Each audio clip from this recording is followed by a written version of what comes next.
I see the little issues, but you're dealing with them.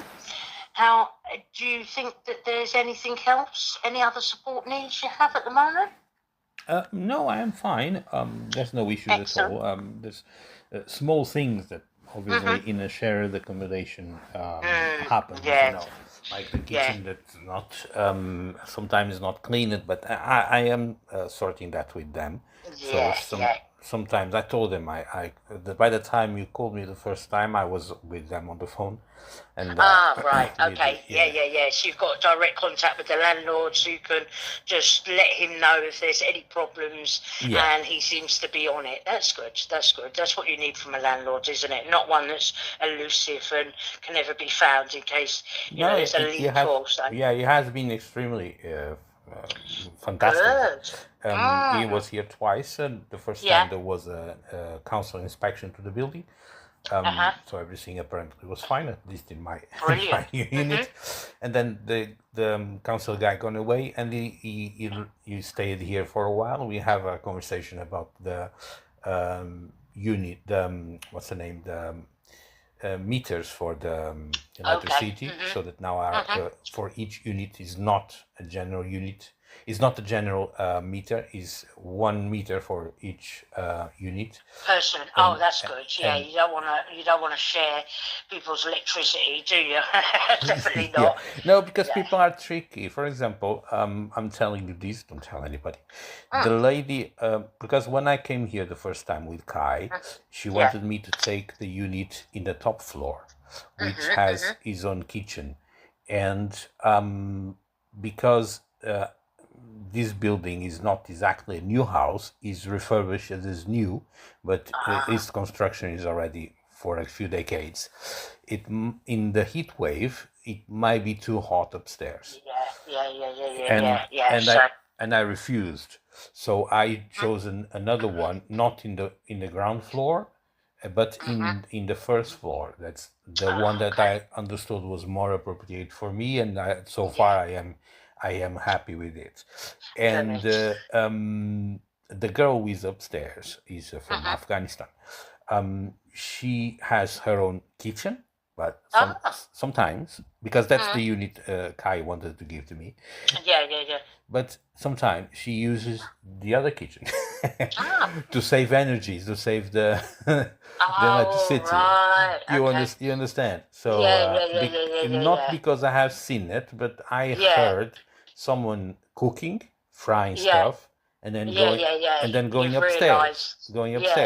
So it's only one person lives there. Yeah. So that's a little sneaky, isn't it? But yeah. So that's why it's better. Everyone has their own meter. And absolutely. And that's it. So everyone pays their own electricity, have that responsibility, and that's fine. So that's only 1, 2, 3, 4 people here. So it's me. That's all right. So the one in the top, the Afghanistan one, the sneaky one, upstairs, and there is 2 ladies downstairs. One is Spanish, and the other one I have no idea because she doesn't speak English. And there is a new guy who seems from Eritrea, those countries. Somalia, Eritrea, and he's probably the only one who is not very friendly. But he's downstairs. I am. You're upstairs, so So he you minds just keep yourself to yourself. Of course, he minds his business. I mind my business, and absolutely, because you don't have to get on with everybody, but at the same time, as long as he's not causing you any problems, and he's just so hi and bye.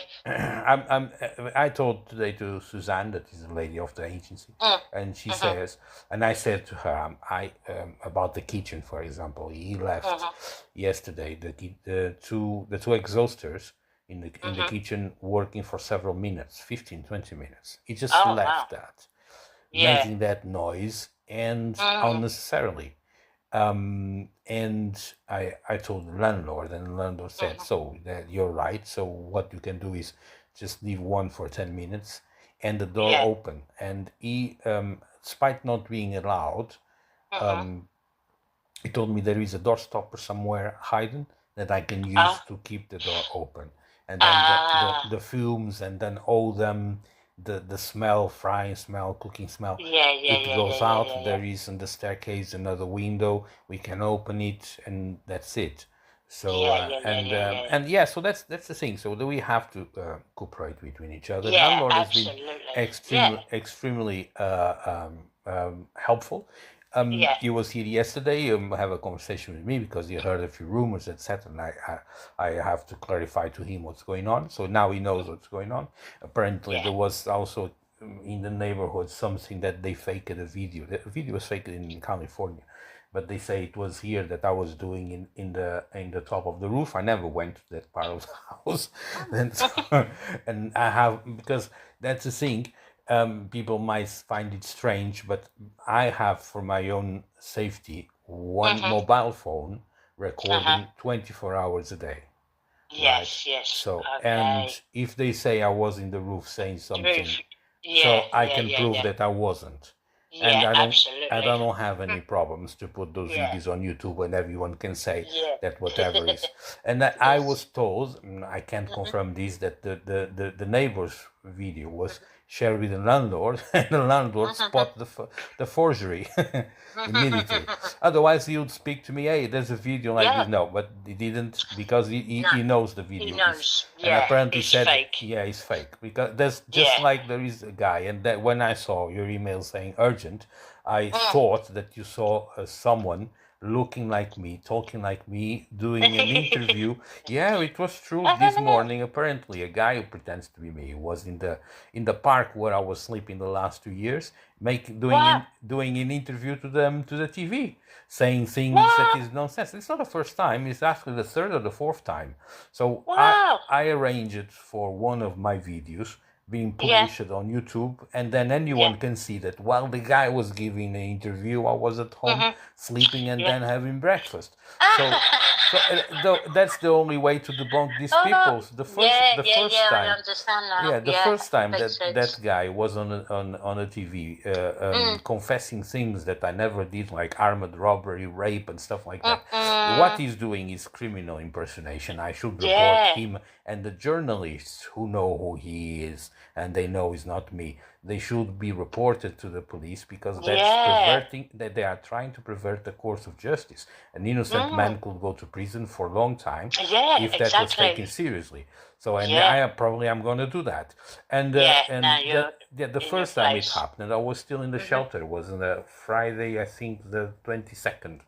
And I was told immediately, hey, an impersonator wearing a rubber mask to look like you was giving an interview to the TV. So I published it immediately, my own video. I did myself.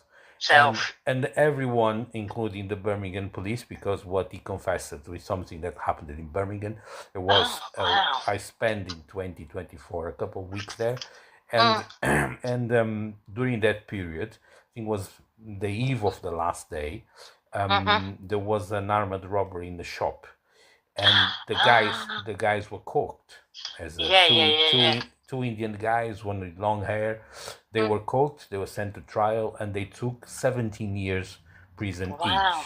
So someone faked the video. How can it be you if you know it's somebody else? But that is strange. I wonder someone faked the video of a guy looking like me, which I know who is. He's a guy from Amsterdam called Arnold. You know who it is, Yeah, I know who he is, because I was already face to face with him in Shepherd's Bush. And that guy faked the video together with a few ones. The video was given to the police and to the judge. The ones who took 17 years were released from prison, and then they wanted me to go 25 years for the thing the others did. But both the police, it's not funny. Wow. Both the police chief, Sir Craig, what's his name?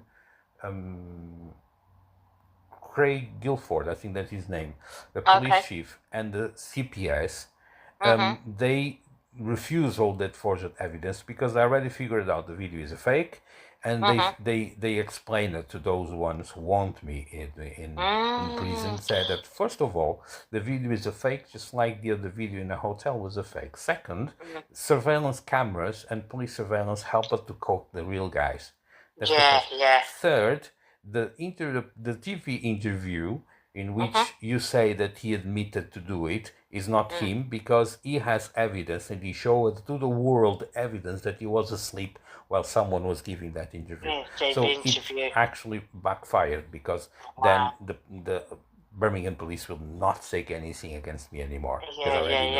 And so today he's put up another video of where you were sleeping. That's very strange, isn't it? Why has he targeted you? Sorry? Why is he targeting you? Why are they doing this? Do you know? Because that's the thing. There's a long story. There's people want me out of the country. So, including the Prime Minister, and he resigned because he mismanaged my case. He was one of those who was giving ideas how to put me in prison. So other MPs who are against him, they said, or you resign, or someone will make you fall. And was better he resigned instead of, for example, the king dissolve the parliament and call up for general elections. Because if that is the case, right now the ones who win the elections will be Nigel Farage, and many people don't like him. Not even the ones with power like Nigel Farage. So they prefer to replace the prime minister internally to see if the Labour Party gain recover some public support until the next elections. Otherwise, because the new guy who is coming, Andy Berman, is most likely the next prime minister, is not better. He's actually even worse than Keir Starmer. So, but Keir Starmer fell from his position because of my case, because he's one of those who wanted me out of the country, and they believe that or put me in prison for life will make me run away from the country, when it's not. If I have to go to prison for life for something I didn't do, I will fight for justice. Absolutely. You've got to fight. Or for sexual offenses that would make me be deported and banned from entering the country again. The problem is that all the evidence works against them. They forge statements, they forge confessions, they forge accusations. The police took over all of that, but in the end they closed all the cases. That's why about sexual offenses I was never interviewed about any of those accusations. Sometimes I write to the police, request information, and they say that there is no information to be given, which means the case was closed. And abandoned it. So that's a lot to deal with. So that I have to pay attention to everything that is going on. I was wondering why you was videoing yourself, but it all makes sense now. You know, if they're making these false, fake videos about you, then you've got to cover yourself, haven't you? Yeah, the police has hundreds of videos of that guy called Arnold touching in the streets, touching the genitalia of the ladies. And the police never took it serious because the guy, despite being the perfect shape of my face, he is huge bigger than me. So and they have facial recognition, and they have all sorts of ways of identifying people. You know, you haven't got the same DNA, you've not got the same fingerprints, and all right, your face might look similar, but actually there are other things. Their weapons is his face. And the clothing, they put him wearing similar clothing to the ones I wear. But the police cannot take clothing seriously because it could be a misidentification. And the police already knows the difference between him and me. The guy is similar to me, but his skin is a little bit lighter. So I am a little bit like Mediterranean, and the guy is Dutch. Is Aryan, just like English is like Germans, you understand? So I am a little bit toasted. He is not. That's the first thing. The second thing is the body structure. The guy is huge bigger than me, stronger than me, and when the police see a video of him and compare with me, immediately rejects the case. So it makes sense. So what they do now, they have now some professional actors in Hollywood that they with makeup they might be look similar to me, but the police already is aware of the fabrications, and they look for spots that tells they that could identify. is not the person they say it is. There was one situation, I don't remember exactly what it was, that the lookalike was everything just like me, but not the nose. And the police was looking for it. The police was looking for spotted. No, this is not him. So so it's not going to be arrested. No, we can't arrest because it's not him. So it's not him. Everything is the same, but not the nose. No. So what did I do? I must have a collection of noses here in my and use the nose that is more convenient. You understand? So that's the thing. So that's why I am. There was a time that I was a little bit panicking, but no, I don't panic anymore because those things has no legs to run. They are just wasting their time, entertaining themselves. And there is another. There is another story because Donald Trump also got involved in this. And he was not supposed to be involved in this. He's not. Have nothing to do with America, and America has nothing to do with the internal affairs here. But the king, who is a Donbass, pardon me if you appreciate the monarchy. It's all right. No, I don't. Offered him a full year of supply of heroin for half the price because both are drug dealers. I mean, many people do not know that. Donald Trump used to buy in Mexico, but now there is the government in Mexico is interfering with the cartels, so the supply chain has been disrupted. So he has to buy somewhere else, or more expensive, or farther. He probably is buying North Korea, but the distance between America and North Korea is double or triple of America and Europe. So, and his drug trafficking network is struggling. So the king offered him for a year or maybe beyond full supply of heroin for half the price if he finds a way to take me out of the country and take me to America. The first thing the first option they put on the table was an adoption, and I refused because I am, even when my parents were alive, I was always independent. Having a father like Donald Trump would be good financially, but will be horrible in for example, in terms of liberties. My liberties will be limited. And I won't give too much details. I just don't want it.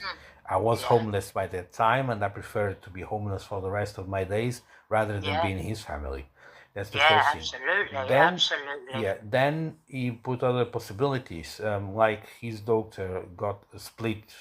Ivanka, you probably heard about. She's in London for nearly a year. And she split from her husband, Jared Kushner, and he wanted her to marry me, but I am not her type, and she's not my type at all. So now what they want is to put me in prison, to force me or into adoption under his conditions, or into marriage that is just a fake marriage. You understand? And if that thing was good for me, I wouldn't need to be forced. I would do it voluntarily. No, I won't be in his family. Oh, I want to marry her. She's beautiful. Yeah, but she's beautiful. She's horrible as a person. Exactly. So that's the thing, isn't it? Yeah. So even her husband, when they were married, used to say she's a monster, but I like her. But that's between him and her. Absolutely, absolutely. So that's the thing. So I don't want to be part of his family. No, absolutely. I appreciate. No, don't blame you. Yeah, I appreciate things that he did for me and the interest he showed. But I'm not interested in those solutions. So why put me in prison to force me into that situation? If it was good, then I wouldn't need to be forced. You understand? That is failing. So there is other alternatives that I suggested, because America has a lot of resources, and he has been doing some struggles to get it, but not everyone in his administration is actually helping. So, no. So that's why for Absolutely. now it seems quite far away from a solution, which means I'm going to stay here in the country for a long time. And now Well, I feel comfortable. I'm not sleeping good. in the toilet in the park Yeah, anymore. that's good. I'm not in a shelter that was overheating when during the No. heat wave. Yeah, I was exactly, struggling a little exactly. bit. You've got your own. Yeah, Yeah, you've got your own key, your own door. You've got your own exactly. space. Yeah, exactly. So that's what's important, isn't it? And then you can start rebuilding your life. That's right. Around that. So that's what's important. So because we do have what they call tenancy support, which sort of helps you with your tenancy, but I'm going to throw it out there. I don't think you need it because you're able to manage your bills. You're able to, communicate with the landlord, etc. So I don't feel that you do, but if you do, it's a service that is available for you. And if anything, you start to get in trouble. So what will happen? I'm actually in a supervision with my boss tomorrow. Because you're now housed, etc. We will probably shut you down. My number will never change. So anything that happens, any concerns, you still ring me because I don't want you to get to, nobody to go into a place and then, 6 months down the line, something happens and you've got no one to turn to. So it just means I won't be bugging you all the time and seeing, saying how, what's going on and blah, blah, blah. But we're always here, basically. So I'm just going to clarify that with my boss tomorrow and I'll let you know. So at the moment, I don't need. You don't need any support. And the housing benefit's gone straight to the landlord, so that's all done and everything. Electric's in your name, etc., etc. So it sounds like everything's going, brilliantly in a sense. So, but I will let you know when that will terminate. As I said, even when we sort of shut you down, because we have to say that you're accommodated, all these systems, etc. But as I say, I always say to my clients, it doesn't matter whether you're open or closed. If there's a problem, you just call us and let us know, because obviously, people, suffer in silence and then end up back on the street. We don't want that, something that that could be sorted out. So, and you've got my number and you've got my email, so you're always able to contact me. Yeah. Yeah, anytime. But at the moment, as you mentioned, you're all right. I'm fine. So there's no need of any support because whatever I need to do, I can handle with exactly. Because the landlord I asked his number, he didn't give me. But because there is an agency called Land Management that is some kind of intermediary between me and him. So if there is anything that the landlord needs to know, I tell that company. There is two ladies that usually email us. That is Shiri and Suzanne, and there was a guy called Aaron here that must be one of the owners. He was already here in the house. So if I need anything to be sorted here in accommodation, I deal with them, and I think through the ladies. Brilliant. It's good enough. So that's good. That's good. Excellent. Well, I'm going to shoot off now. So, like I said, any problems, give us a shout, and I'll let you know. If there's any change on our end, and if I need for anything. Yeah. Okay. Thank you so much. All right. You take great care. Speak to you soon. Thanks a lot. Thank you. All right. Bye. Bye.